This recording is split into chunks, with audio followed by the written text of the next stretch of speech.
Pernah nggak sih kamu baca sebuah artikel atau ulasan terus kamu mikir, ini intinya apa sih? Kok muter-muter aja? Atau sebaliknya, kamu punya ide keren, tapi pas mau dijelasin ke orang lain, kok malah jadi ribet? Nah, hari ini kita akan bedah tuntas soal teks eksposisi. Ini adalah kunci rahasia biar tulisan dan cara kita memahami informasi jadi jauh lebih jelas dan efektif. Oke, jadi ini dia peta perjalanan kita. Kita mulai dari kenalan dulu, apa itu teks eksposisi. Terus kita bongkar strukturnya, setelah itu kita lihat contoh kasus nyata soal energi matahari. Lanjut, kita pelajari cara cepat gali info penting, dan terakhir kita jawab pertanyaan krusial. Kenapa sih ini penting buat kita? Oke, kita mulai dari yang paling dasar dulu ya. Sebenarnya apa sih teks eksposisi itu? Gampangnya gini, teks eksposisi itu tujuannya buat menjelaskan atau memaparkan sebuah informasi. Tujuannya itu buat ngasih tahu, bukan buat cerita dongeng.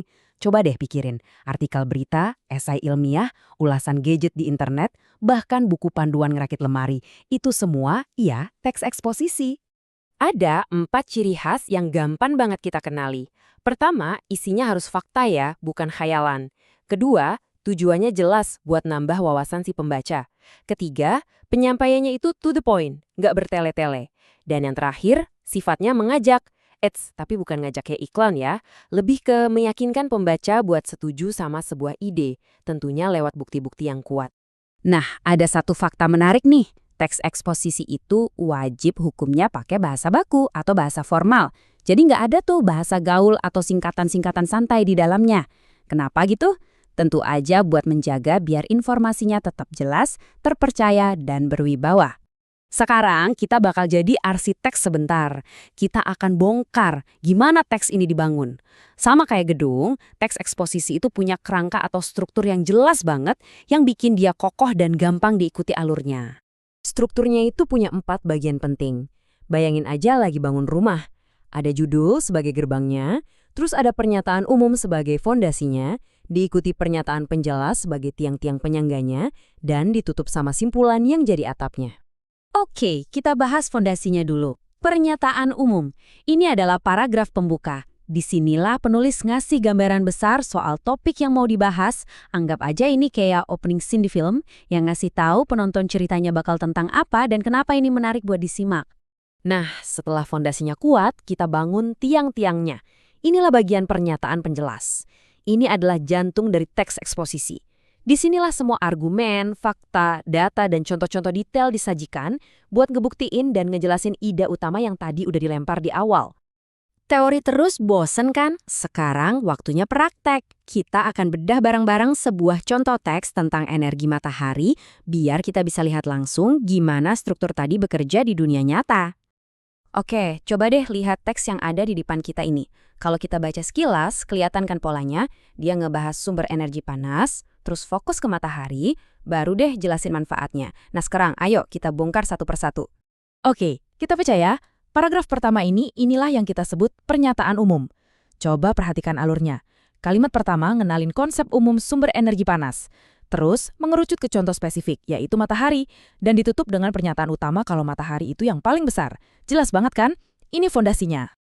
Dan paragraf kedua ini adalah pernyataan penjelas. Kalau tadi fondasinya bilang matahari itu penting, paragraf ini yang ngasih bukti-buktinya. Ada manfaat buat tumbuhan, buat hewan melata, buat manusia.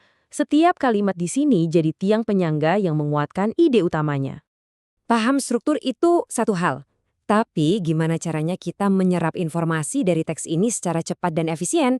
Nah, sekarang kita fokus ke tekniknya. Ada 4 langkah jitu nih. Pertama, jangan langsung fokus ke detail. Baca dulu semuanya biar dapat gambaran besarnya. Kedua, sambil baca, catat poin-poin kuncinya.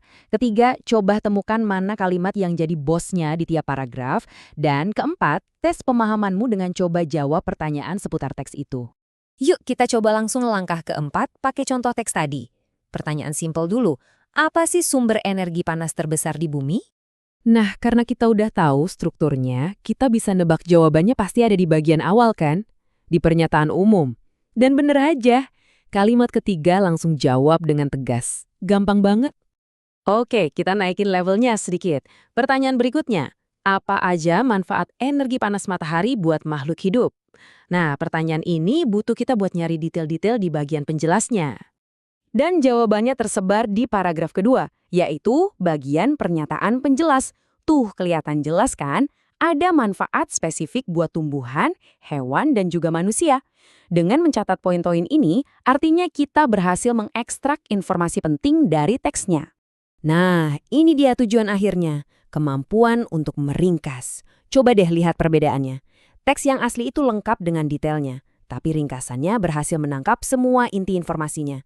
Kalau kamu bisa melakukan ini, itu tandanya kamu beneran paham, bukan cuma sekedar baca. Jadi, kita udah belajar definisinya, strukturnya, sampai cara bedahnya. Tapi, emang sepenting itu ya? Buat apa sih ini semua di kehidupan kita sehari-hari, di luar urusan sekolah atau kuliah? Jawabannya, penting banget. Ini bukan cuma soal nilai, tapi ini life skill. Kemampuan ini bikin kamu jadi penulis yang lebih jago, pembaca yang lebih kritis, dan pemikir yang lebih terstruktur. Mau nulis proposal bisnis, email penting ke atasan, atau bahkan cuma nulis ulasan produk, kamu bakal bisa menyusun argumen yang kuat dan ngejelasin ide yang rumit sekalipun dengan cara yang gampang dimengerti.